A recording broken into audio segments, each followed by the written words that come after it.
చెంది పడిమెట్ల పైకెక్కి గుడికేగు భక్తులకు ఎదురొచ్చే బంగారు స్వామి ఇరుముడులు స్పృశించి శుభమనుచు దీవించి జన బృందముల చేరే జగమేలు స్వామి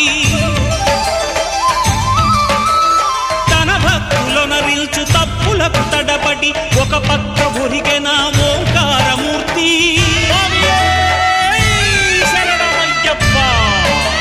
స్వాములందరూ తనకు సాయము కాగా ధీమంతుడై లేచే ఆ కన్య స్వామి